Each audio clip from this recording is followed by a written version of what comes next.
A paz do Senhor, meus irmãos. Eu estava aqui lendo Atos capítulo 9, do 10 em diante, e eu estava refletindo, por que os cristãos de hoje em dia têm tanto medo? Por que as pessoas não depositam a sua confiança no Senhor? Apesar de estar dentro de uma denominação, apesar de estar se reunindo com uma igreja, e invocando o nome do Senhor. Por que as pessoas andam com medo? Porque quando vem aquela tribulação, aquela dúvida, aquele problema entre família, aquele problema no seu trabalho, aquela aflição diante de outras pessoas, por que o cristão foge? Por que o cristão não consegue administrar este problema? Porque ele toma atitude de sair, de largar as coisas e não tem uma posição diante do problema que se fez diante dele. Nós temos um Deus vivo, um Deus que rege a nossa vida, um Deus que nos conduz à nossa vida. Ele é nosso dono. Nós fomos comprados, não foi com ouro nem prata, mas foi com sangue precioso do Senhor Jesus. Ele é nosso dono, ele nos conduz, ele abre o caminho para que nós viemos passar. Jesus é o dono da nossa vida e ele nos dá o sustento, ele nos dá sabedoria, nos dá entendimento para que nesse momento da dificuldade, nesse momento da aflição entre família, no trabalho, onde quer que seja, ele vai nos dar sabedoria e entendimento para podermos administrar esse problema.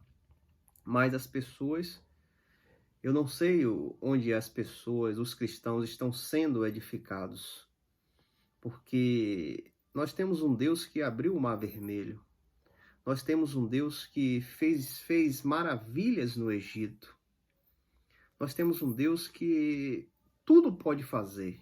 Agindo Deus, quem impedirá? Mas a grande maioria dos cristãos não conhece o Deus que serve. E se é que serve. E aqui eu estava refletindo nessa mensagem. Atos capítulo 9, versículo 10 em diante. Aqui a palavra de Deus fala: E havia um certo discípulo em Damasco, chamado Ananias. E o Senhor disse-lhe em uma visão: Ananias. E ele disse: Eis-me aqui, Senhor. E o Senhor disse-lhe: Levanta-te e vai à rua chamada direita, e pergunta na casa de Judas por alguém chamado Saulo de Tarso, porque eis que ele está orando. E em uma visão ele viu que um homem chamado Ananias entrava e colocava a sua mão sobre ele, para que ele pudesse receber a sua visão. Então respondeu Ananias: Senhor, eu tenho ouvido de muitos acerca deste homem, quantos males ele tem feito aos teus santos em Jerusalém. E aqui ele tem autoridade dos principais dos sacerdotes para prender a todos que invocam o teu nome. Mas o Senhor disse a ele: Vai pelo caminho, porque ele é um vaso escolhido por mim, para levar o meu nome diante dos gentios e dos reis e dos filhos de Israel. Aqui, essa passagem nos mostra um servo do Senhor, Ananias. E a palavra nos diz que ele estava orando, ele tem uma visão do Senhor e o Senhor fala com ele, que era para ele ir de encontro a Saulo. E como nós sabemos, Saulo perseguia a igreja de Cristo. Saulo torturava, matava os cristãos.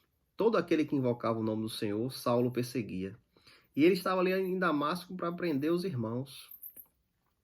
Mas ali Ananias tem uma visão do Senhor e o Senhor fala com ele, ó, vai, porque na rua direita, na casa de Judas, Saulo está ali. E você tem que ir para orar por ele para que ele volte a enxergar. Mas nós vemos aqui que Ananias teme. Ananias fica com medo. Ele diz, Senhor, eu tenho ouvido deste homem. Ele já causou muitos males aos teus santos em Jerusalém. E aqui em Damasco ele tem cartas dos principais dos sacerdotes para prender todos aqueles que invocam o teu nome.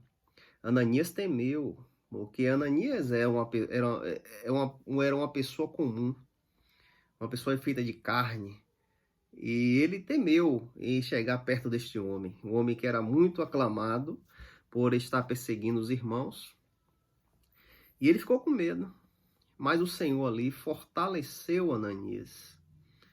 O Senhor disse, vai, porque este é um vaso escolhido, eu escolhi este vaso, para que ele vá levar a palavra para os gentios, para o povo de Israel. E ali Ananias naquele momento foi fortalecido pelo Senhor. E Ananias creu, Ananias depositou a sua confiança no Senhor e foi de encontro a Saulo. E hoje em dia, as pessoas temem, os cristãos temem as coisas. Na primeira dificuldade, eles retrocedem. Na primeira falta de emprego, na primeira falta de alimento, eles se declinam da fé.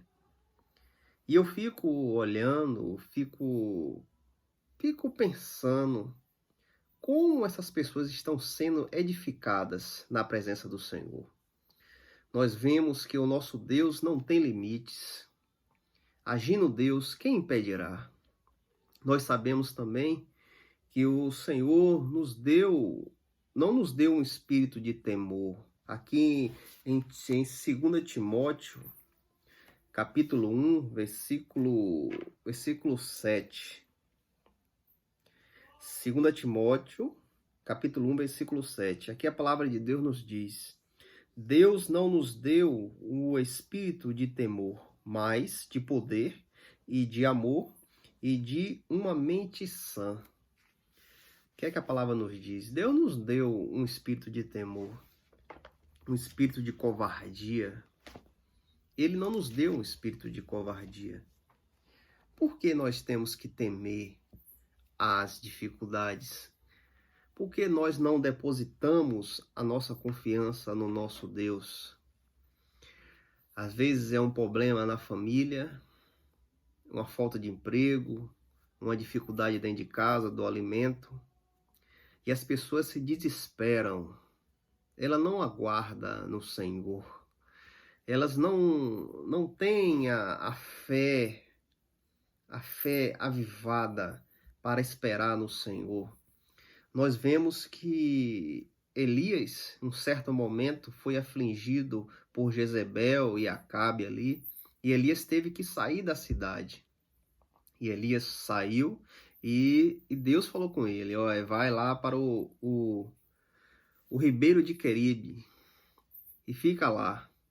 E Elias obedeceu, ficou lá. E a palavra nos diz que todos os dias os corvos levavam pão e carne para Elias. Elias bebia do ribeiro e era alimentado pelos corvos, com pão e carne. Elias acreditou na palavra, Elias teve fé na palavra de Deus. E hoje nós vemos o contrário. Muitas pessoas, muitos irmãos com medo, aflitos. Nós vemos que essa doença aí está tomando todo mundo. Nós vemos pessoas aterrorizadas por causa dessa doença. Pessoas que não depositam a sua fé em Deus. Nós sabemos que Deus tudo pode. Eu sou um cristão. Eu sirvo ao Deus vivo. Jesus me resgatou deste mundo e me colocou diante de Deus. Pelo sangue dele na cruz. Eu olhei para a cruz e criei, acreditei, tive fé naquilo que Jesus fez na cruz, e ele veio e me salvou. E hoje eu vou temer o quê? Qual é a dificuldade para que eu possa expor a minha fé? Se você está sem alimento, se você está tendo um problema familiar, se você está sem emprego, a nossa confiança está em Deus. Não podemos depositar confiança na força do nosso braço. Não podemos depositar confiança no nosso trabalho, no dinheiro que ganhamos. A nossa confiança tem que estar depositada em Deus. Ele é a nossa confiança. E quando nós depositamos a nossa confiança em Deus, estamos fortalecidos, porque sabemos que Deus está conosco. Ele é o nosso ajudador. E eu fico assim pensando como essas denominações expõem Deus para as pessoas. Será que ela expõe Deus como um Papai Noel? Um Deus que o que você pedir, Deus vai dar, Deus vai fazer, Deus vai lhe abençoar. E muitas dessas denominações, não coloca Deus como ele é, o Deus da Bíblia. Eles não expõem esse Deus da Bíblia. Eles colocam um Deus Papai Noel, um Deus algodão doce, um Deus cor-de-rosa. Mas eles não falam o que Deus é, como Deus faz. É por isso que muitos irmãos não têm a confiança avivada em Deus, porque depositaram a sua confiança no Deus da prosperidade.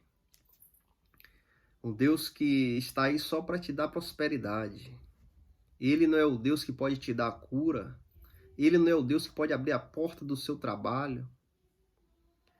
E as pessoas andam aí aterrorizadas, de um lado para o outro. A palavra já nos dizia, o apóstolo Paulo nos diz, não sejais como criança, sendo carregada por ventos de doutrinas, que vai lhe levar para um lado e para o outro, sem destino. Não sejais como criança.